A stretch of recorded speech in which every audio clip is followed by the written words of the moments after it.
That's where the memory comes in, right? Because, I mean, you have to keep track of it.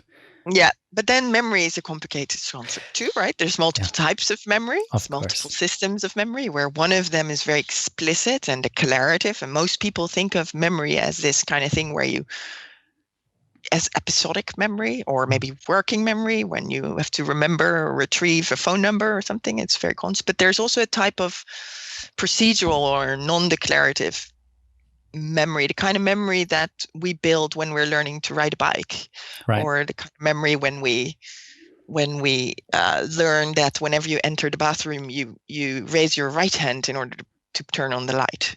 That kind of memory is like habit memory.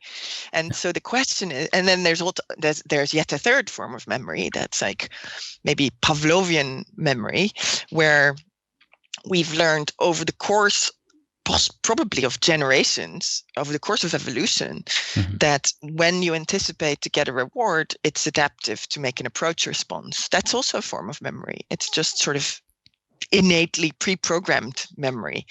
And the question is whether that average reward rate accumulation that we were just referring to, that might correspond to an opportunity cost, which type of memory that impacts. Is that does that require the kind of declarative memory that or working memory that we use when we remember a phone number? Or is it the kind of memory that we build when similar to the one that we build when we learn how to ride a bike or press the right button when you enter your bathroom? Or is it akin to the kind of memory that's more Pavlovian, that's kind of more automatic? I'm not really allowed to say that, but it's more automatic. Yeah. Right. But just my gut feeling would say that it would make sense that it's, depending on the task or the situation, that it's all of them, right? If you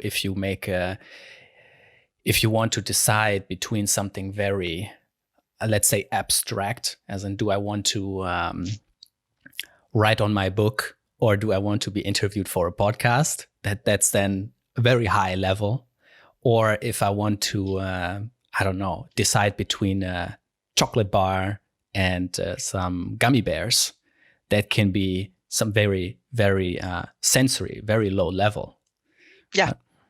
But all of them play a role in our decisions. All of them. And they interact and they trade off, and they also work together sometimes. So they can work synergistically to promote behavior or promote a decision when the three systems are in line, for example. Yeah. So when the current context requires that you make a decision in order to maximize reward, then the sort of innately pre-programmed Pavlovian system is congruent, is going to tell you to do the same thing.